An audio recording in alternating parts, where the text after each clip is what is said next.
ಮಹಾತ್ಮ ಗಾಂಧೀಜಿಯವರು ಶಾಶ್ವತವಾಗಿ ಅವ್ರ ಹೆಸರು ಉಳಿಬೇಕಲ್ಲ. ಯಾಕಂದರೆ ಭಾಳ ಜನ ಯುವಕರು ಮರಿತಾ ಇದ್ದಾರೆ. ಅದಕ್ಕೋಸ್ಕರ ನಿನ್ನ ಪ್ರಶ್ನೆಗೆ ಉತ್ತರನೂ ಹೇಳ್ಬಿಡ್ತೀನಿ. ಅದಕ್ಕೋಸ್ಕರ ಮಹಾತ್ಮ ಗಾಂಧೀಜಿಯವರು ಏನಂತ ಹೇಳಿದರು ಅಂತಂದರೆ, ಗ್ರಾಮಗಳ ಸ್ವಾವಲಂಬನೆ ಆಗದೇ ದೇಶದ ಪ್ರಗತಿ ಆಗಲ್ಲ ಅಂತಕ್ಕಂಥ ಮಾತುಗಳನ್ನು ಹೇಳಿದರು. ಗ್ರಾಮಗಳು ಸ್ವಾವಲಂಬನೆ ಆಗಲ್ಲ, ಆರ್ಥಿಕವಾಗಿ, ಸಾಮಾಜಿಕವಾಗಿ, ರಾಜಕೀಯವಾಗಿ, ಶೈಕ್ಷಣಿಕವಾಗಿ ಸ್ವಾವಲಂಬನೆಯನ್ನು ಕಾಣಬೇಕು. ಅವು ಕಂಡಾಗ ಮಾತ್ರ ದೇಶದ ಪ್ರಗತಿ ಆಗಲಿಕ್ಕೆ ಸಾಧ್ಯ ಆಗ್ತದೆ. ಯಾಕೆಂದರೆ ಭಾರತ ಹಳ್ಳಿಗಳ ದೇಶ. ಮಹಾತ್ಮ ಗಾಂಧೀಜಿಯವರು ಹೇಳಿದಂಥ ಕಾಲದಲ್ಲಿ ಸುಮಾರು 180% ಹಳ್ಳಿಗಾಡಿನಲ್ಲಿ ವಾಸ ಮಾಡ್ತಾಯಿದ್ರು. ಅದರಿಂದ ಆ ಮಾತನ್ನು ಹೇಳಿದ್ರು, ಹಳ್ಳಿಗಳು ಉದ್ಧಾರ ಆಗದೇನೆ ದೇಶ ಉದ್ಧಾರ ಆಗಲ್ಲ. ಅಂದರೆ ಅದನ್ನು ನೆನೆಸ್ಕೊಂಡು ನಾವು ಅವರಿಗೆ ಸಲ್ಲಿಸ್ತಕ್ಕಂಥ ಗೌರವ ಏನಪ್ಪ ಅಂತಂದರೆ, ಸುಮಾರು ಕರ್ನಾಟಕದಲ್ಲಿ 6,000 ಪಂಚಾಯಿತಿಗಳಿದ್ದಾವೆ. ಸುಮಾರು 6,000 ಪಂಚಾಯಿತಿ ಕಟ್ಟಡಗಳಿದ್ದಾವಲ್ಲ, ಅವ್ರ ಹೆಸರನ್ನು ಇಡ್ತಕ್ಕಂಥದ್ದು. ಅದನ್ನು ನಾವು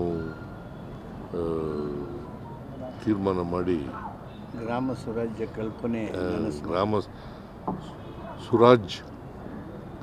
ಸುರಾಜ್ ಅದರ ಕಲ್ಪನೆಯನ್ನು ಕೊಟ್ಟವರು ಮಹಾತ್ಮ ಗಾಂಧಿ. ಗ್ರಾಮಗಳು ಸ್ವತಂತ್ರ ಆಗಬೇಕು. ಅವ್ರು ಹಿಂಗೆ ಬಯಸಿದ್ರು ಅಂತಂದರೆ ಹಳ್ಳಿಗಳು ಸ್ವಾವಲಂಬನೆಯಾಗಿ ಹಳ್ಳಿಯಿಂದ ದಿಲ್ಲಿಗೆ ಹೋಗಬೇಕು, ದಿಲ್ಲಿಯಿಂದ ಹಳ್ಳಿಗೆ ಬರಬಾರ್ದು. ಸೊ ಅಂಥವರು ನಮ್ಮನ್ನು ಅಗಲಿದ್ದಾರೆ. ಅದು ಹುತಾತ್ಮರಾಗಿದ್ದಾರೆ, ಗುಂಡೇಟಿನಿಂದ ಸತ್ತಿದ್ದಾರೆ.